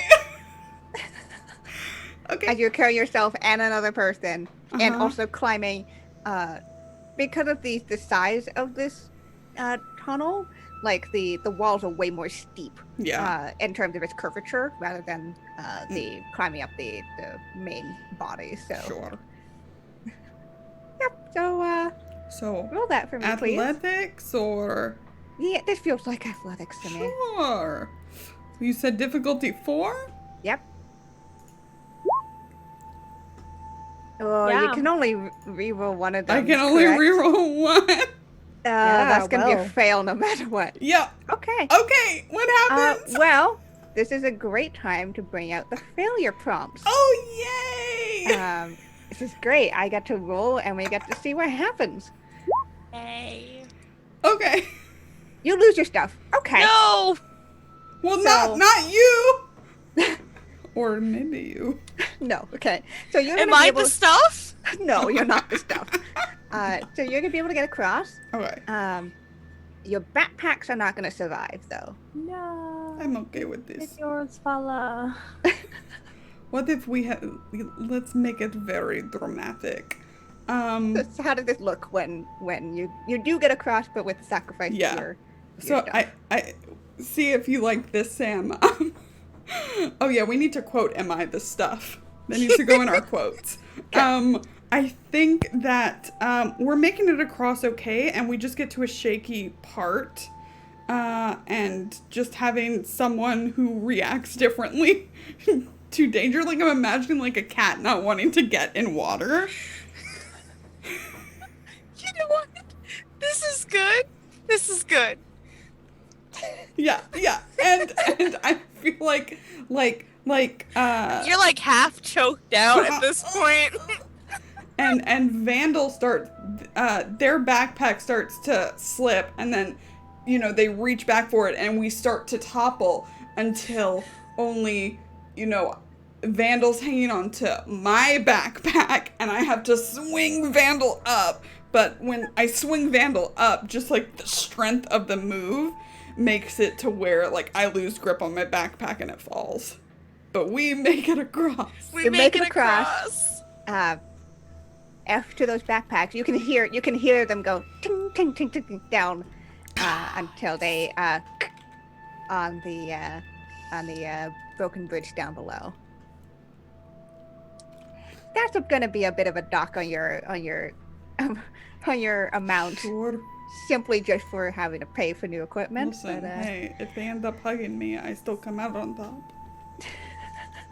I owe Valla one medium favor. one medium favor. Fair. And we I think make- that's valued at one medium favor. Yeah, totally. We respect that. We are also disappointed, and we will be taking that out of your pay. That's It's fair. just. Fair is fair. Your think, bet is worth less now. all right. Good job. We didn't die. Hey, we didn't die. Yes. Good. It's great when you don't die. Yep. We should continue to the maintenance facilities. We would like this mission to be over so we don't lose more things. This is becoming an expensive trip for us. Fair. We lost So- a bug, we lost 2 backpacks. Yes. All right. Rough. Here we go. All right. So, you start walking along the ring of the Zev'xo. Again, it's darker in here, and you can smell the metal and other fumes that are in here that just come from the nature of these types of spaces. Although years of neglect, I'm sure, doesn't help as well. Your footsteps do ring a bit in an echo within here. Those of you who do walk, and I have hoofs. yeah, there's Clunk, clunk. clunk clunk clunk clunk across. And as you get down, you see most of these doors are closed in some way. Not as frequent. They're not as frequent as the ones for the labs outside. And until you see up ahead a door that is slightly cracked open, and you can see a faint glow of light coming through.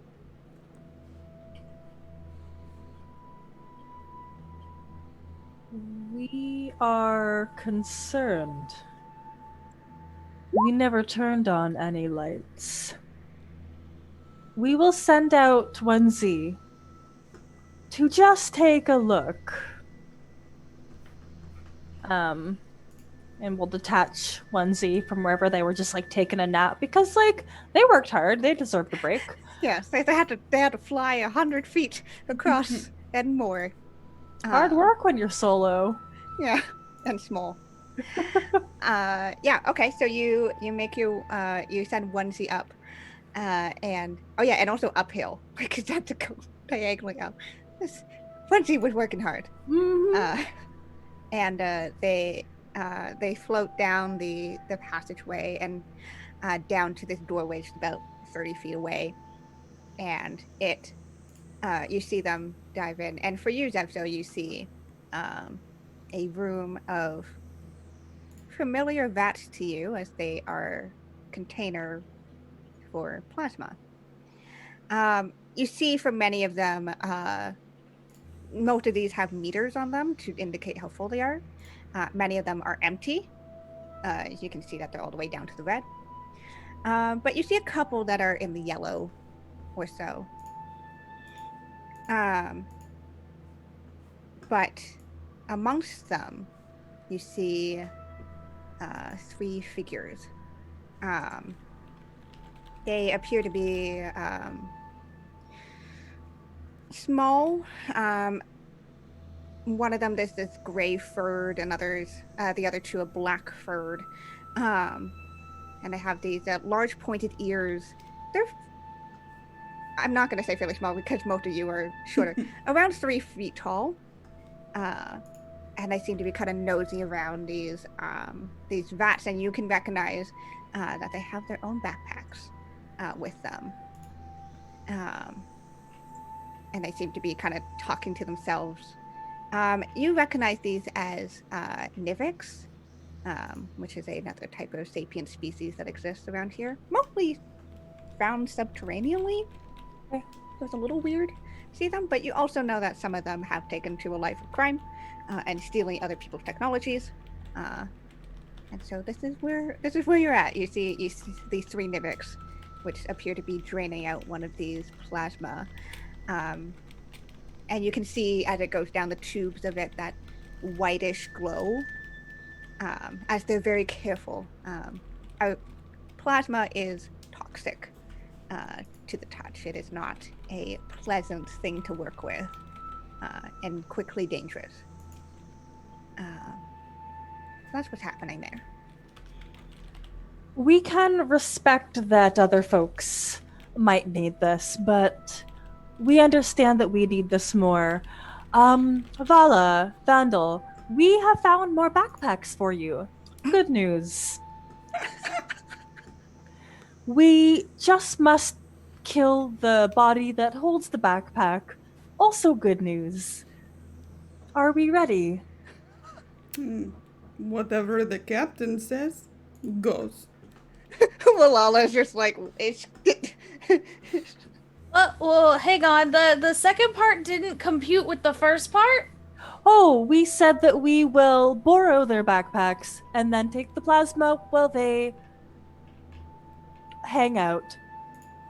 Oh, okay. Wallahlah, would you like to stand guard? We could use your many... we could use your eyes. Yes, and yes. Okay, yes. Wonderful. Valla, Vandil, we have a mission. Let us get you some backpacks, and let's get me... Oh, Valla, we're not... We won't participate in the jump, and we won't freeze, and we don't want to touch your hands. No, I was getting in position to kick open the door in a surprising manner. Okay. We are working on a code of conduct to figure out how we can hug, but safely. Right. Maybe like a group, like fist in the air and freeze for a second. We were worried you wanted that. Oh, We would love to. makes sense. Well, Onesie would love to. They're new to this and they haven't met you yet. Mm. We will participate if Vandil and Wallahlah would like to. Solve problem first, then celebration. So wise. So We respect fluffy. that. Mm-hmm. That's nope. I'm not. I didn't do it. Didn't do it. Okay. So I'm guessing you're coming in not stealthily, but in. Hello, we're here.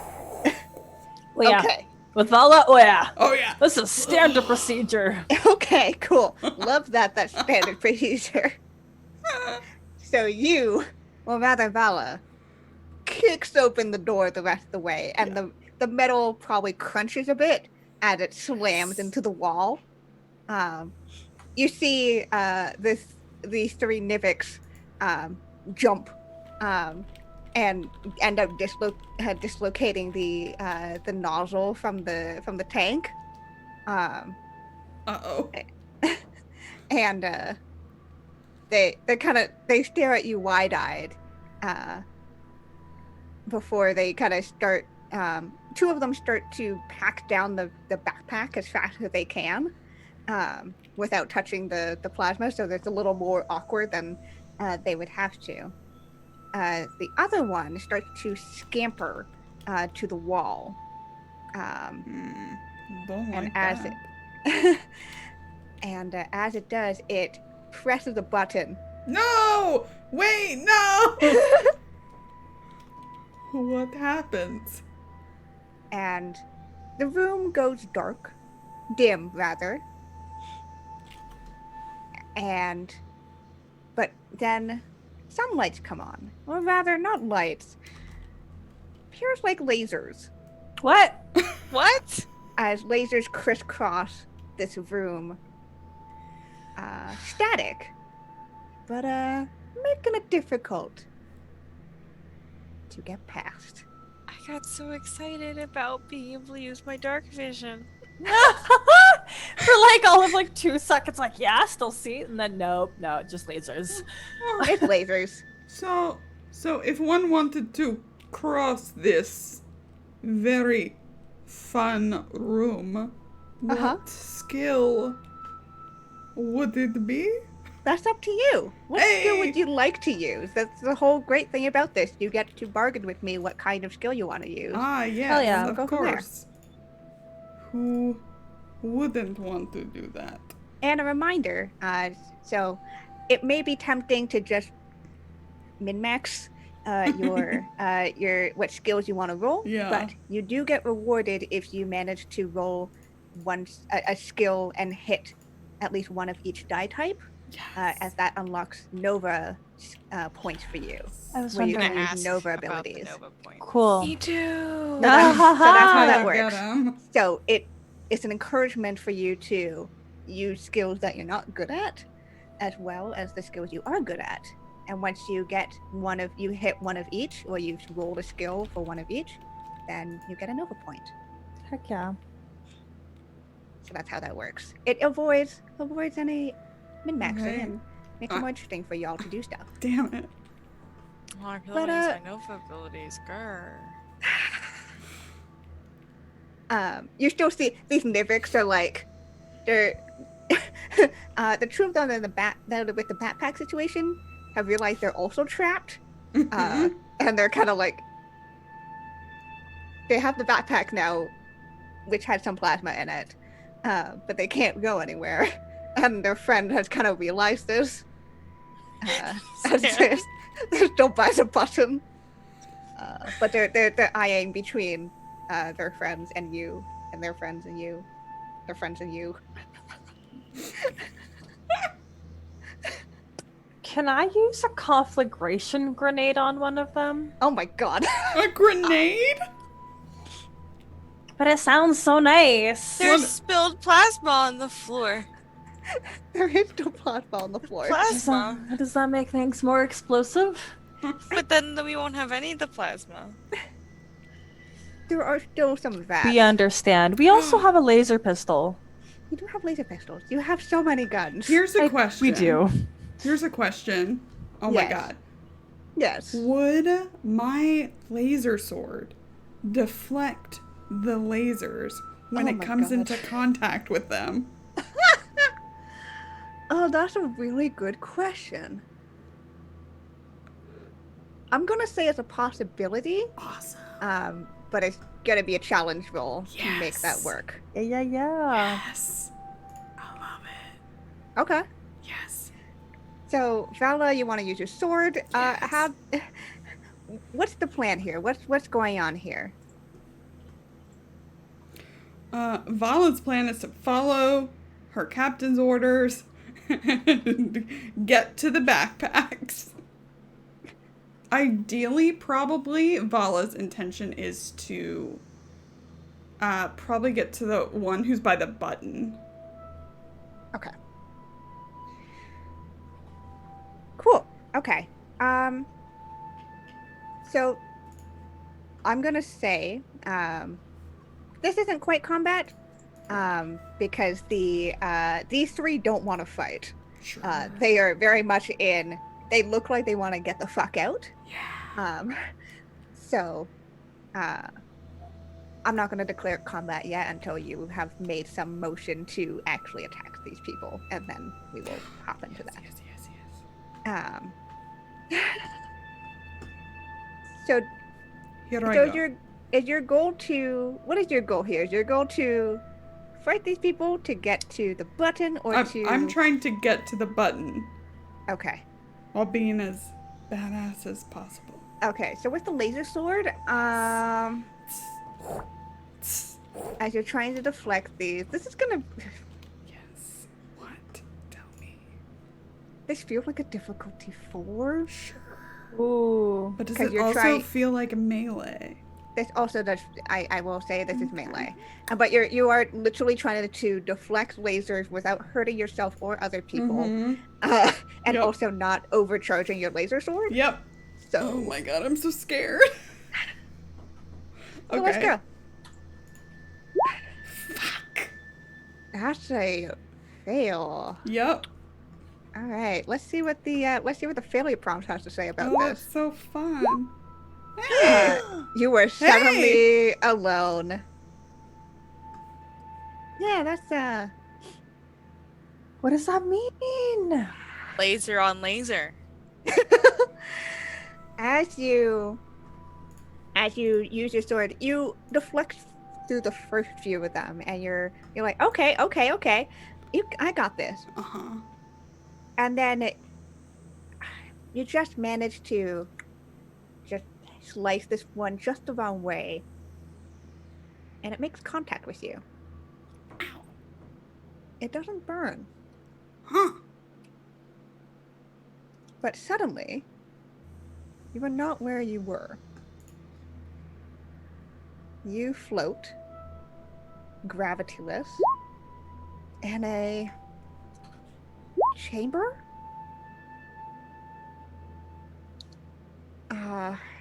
The walls are black metal, the same as the maintenance area walls of the ring, Uh-huh.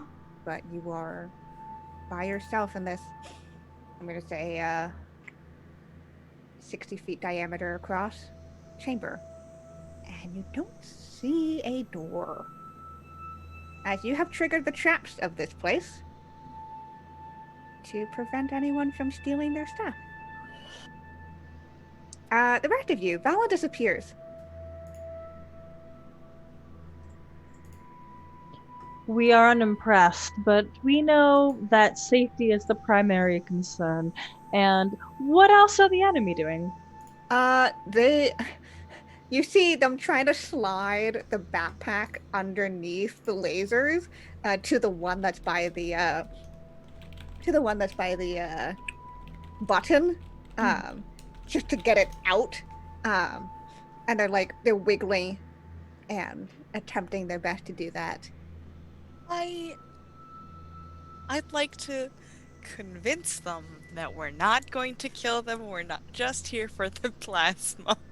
Okay. While you're doing that, you see Zev'xo rummaging in their little wallaby belly for No. some guns. So, everyone, Hey. let's Hey. remember that Zev'xo is a small wallaby sized. They do have a fanny pack, but there's no way that all those guns fit into a fanny pack. So, please imagine that this wallaby has to go inside themselves, where they are storing all of their guns, to pull out one of them. You rummage for a bit. The fanny pack is just for snacks. Important items are carried there. Maybe like one health pack. I don't even know if I have one. Yeah, so basically the bugs part way as you start digging through and finding a gun. Vandil, how would you like to try to convince these people? Hey, we're not here for anything but the plasma. We can just, come to some sort of agreement, and none of us have to have anything terrible happen to them. Okay. These people want to get the fuck out. So it's not going to be that difficult to try to convince them that you're not here to harm them. They're going to be a difficulty 3.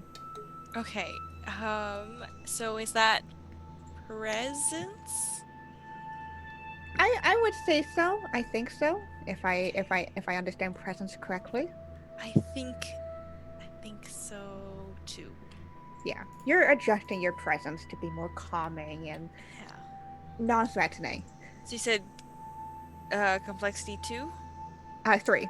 Here. 3, okay, cool. Yeah. Just want to double check. They're skeptical, but they also just want to get out. They haven't seen the guns yet. Hey, Yay. nice. Yeah, through sheer force personality. Yeah, so you're very much and they look at you.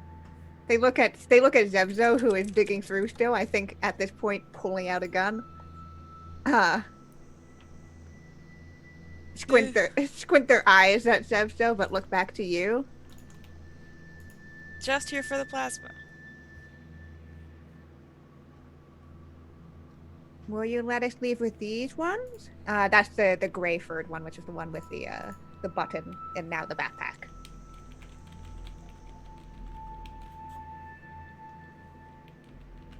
I mean, we're not here to fight. We just wanted stuff and we'll Totally go. understand.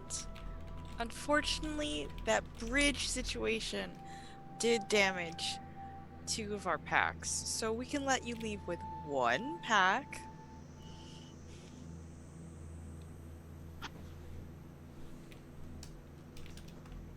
Call it even. But you'll let us go then. If Yeah. We've just... Oh, okay. Yeah. They look over to the other two, which kind of just like nod. It's like, this is gone. And one of them will shrug off the empty backpack and set it against the vat. As the gray one, still looking to you, still holding on to the full backpack, presses the button again. Does Valla come back? Nope. Okay. And the lasers do turn off though. And these 3 just immediately just grab and just you They take their 1 and they go. yeah they push past you, they scamper, they get out as fast as they can.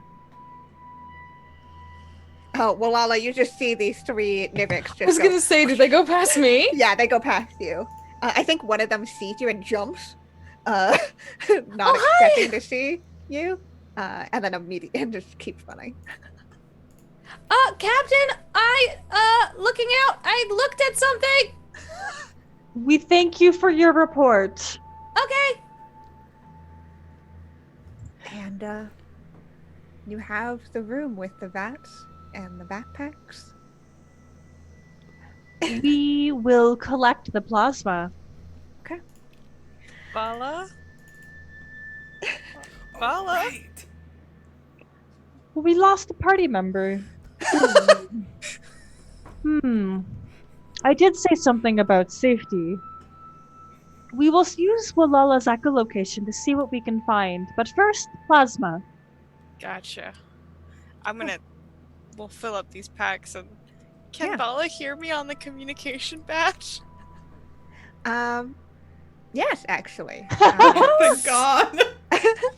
And we'll cut to this floating chamber that Valla has found herself in as the others start to collect their plasma. What's going through Valla's mind right now? So What's happening? Yeah, I think in the moments like between when everything happened, I think Val is just like, like slowly rotating like in, a complete like 360 and is just talking to herself.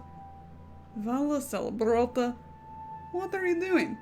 Why did you do that? That was stupid. You did not assess the risks, and you just went in.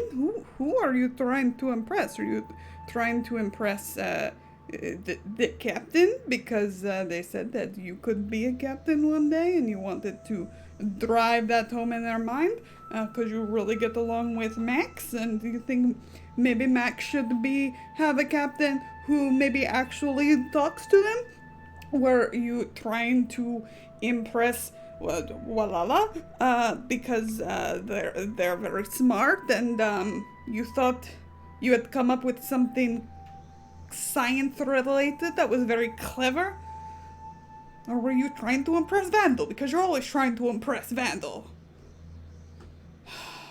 I don't know what you think you are doing. And if you keep this up, you are probably going to get killed. But, at least it's something different. I'm gonna mark off my first story path. Hell yeah! Yeah! Called Look at Yourself.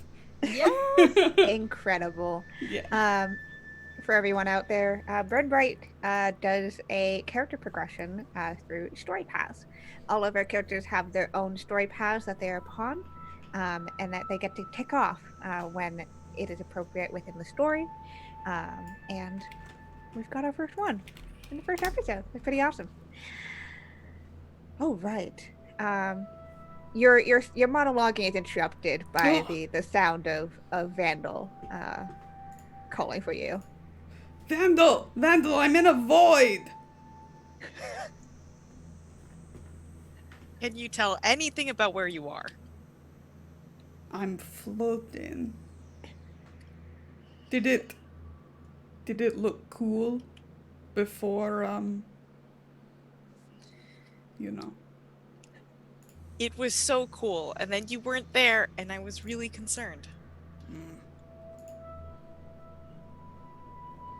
Well, I'm maybe Wallahlah can hack into the system and find out where it sent me. Okay, we're gonna get the rest of this plasma, and then we'll come find you, and then we'll go back to the ship and get paid. Great. Did they hug you? No. Are you sure they didn't hug you? I'm all by myself over here, and I could use some good news. I wouldn't lie to you at a time like this. Okay. And as the two of you, Zev'xo and Vandil, you finish grabbing your plasma and join Wallahlah back out into the hallway. And as Valla continues to float wherever she is, I think that's where we're going to end our first episode. Hey! Yeah. Oh goodness, this was a start. This was lots of things you discovered, lots of cool things to explore, and shit happens. But this was awesome. Thank you very much, everyone, for hanging out with us before we sign off, let's go around and meet our lovely people. Tell us who they are, where we can find them on the internet, any first thoughts, emotions, feelings, all that good stuff. We're gonna go in reverse order. So let's start off with B. Yeah, backwards order where I have to go first. Oh no, hello. My name is B. You can find me on Twitter as @bzelda.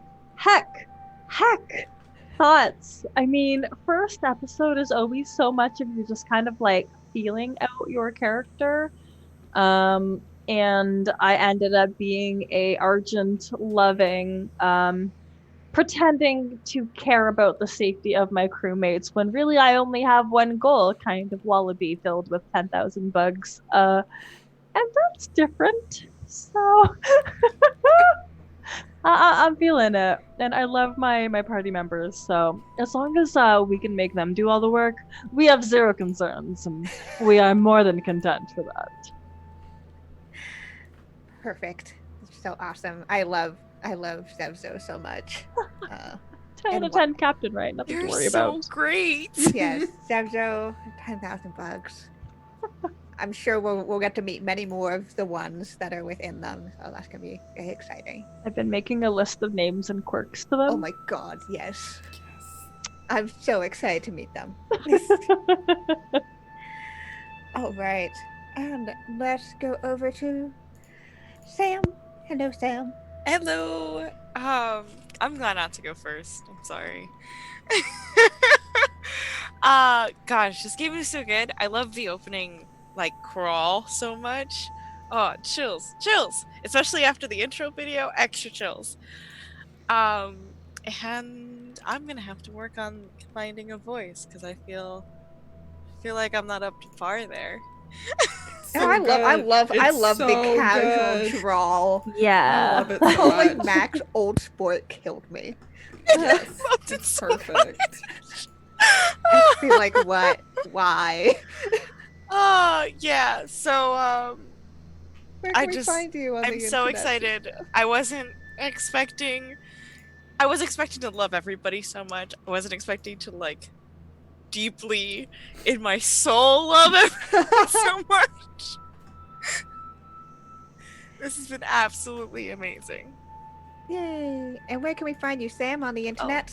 At Samondamiel, pretty much anywhere. Even Tumblr. Don't find me there. Here's my Tumblr, but don't find me there. I'm Don't not look for me. responsible for the Tumblr. Don't look for me. Oh goodness. I've had it a very long time. Don't scroll all the way to the back. Yeah, what a mood. Oh goodness. Oh, perfect. Love that. And let's go over to Jess. Hello, Jess. This is awesome. I feel the same way. I'm like, I was already so excited, but like, I love everyone so much. I want to see all the different, like, I love Onesie, but I love that you already have a plan for so many other BBs. And oh my goodness, Vandil and Valla. Just like, I love everything. I'm so excited. I'm so excited for this game. And I know I already found something cool to play with. Oh my goodness. I'm so excited. The second I can start poking that, I'm very, very poke the thing. But yeah, I'm Jess. You can find me at go_JG and all the places online. Do a wide variety of video games and tabletop role-playing games. On Fridays, we usually rotate between doing indie game spotlights and Fiasco Fridays. This Friday, I think we're doing Echo, which I'm really, really excited about. On Saturdays, bi-weekly Saturdays, we have a game of Heart, which Sam is also in. And we've just started that one, and it's already weird and creepy and wonderful, and very excited for that. And starting this Sunday, I'm going to be GMing a game of Dark Matter, so more space times, more good stuff, and I'm really heckin' excited for that Conspiracy in the Stars. So yeah, you can check me out, my Twitter, my Twitch. I don't have a Tumblr. Good. So I'm safe there. Haha, check one thing off. But yeah, I'm so excited for this game. Yay. All right, and Lauren, let's do our personal stuff real quick before we close out. Yes, so, hi, I'm Lauren. I'm That Salty Ginger over on the Twitter, the salty half of this channel. I'm also a GM with the Magpie Curated Play program, and they just put up the rest of the August schedule. So I got some more games of Bluebeard's Bride. I got another campaign of Urban Shadows that's happening at the end of August, so go check those out. I know we have some command in chat, I'm sure. Magpie. Magpie, nailed it.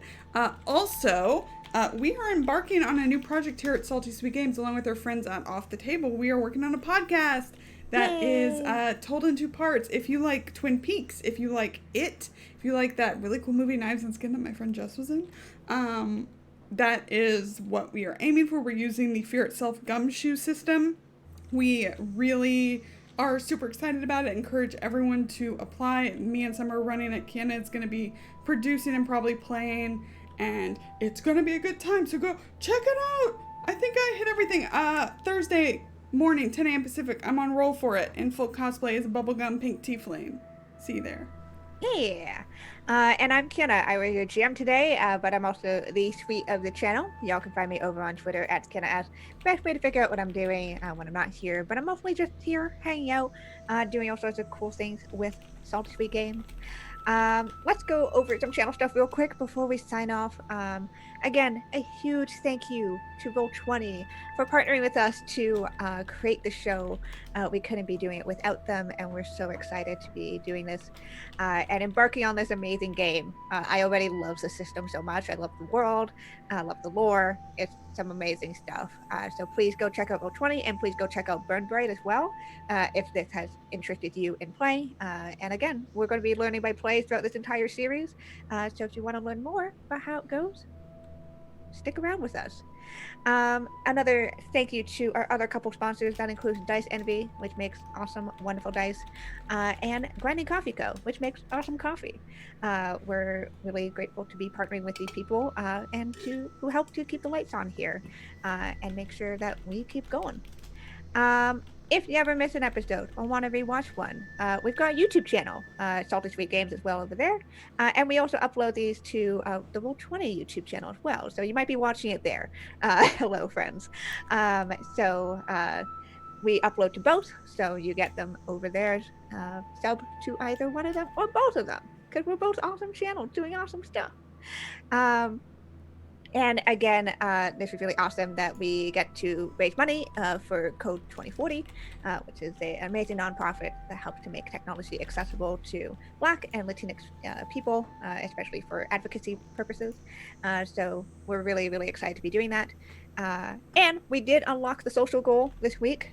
So go follow us on Twitter as we announce when we go live for our shows, and also where we will put all of our polls for Against the Stars. They will last for about a week, and you'll get to help vote and choose which of the factions, many factions within the Olaxis Galaxy, move forward without the characters knowing.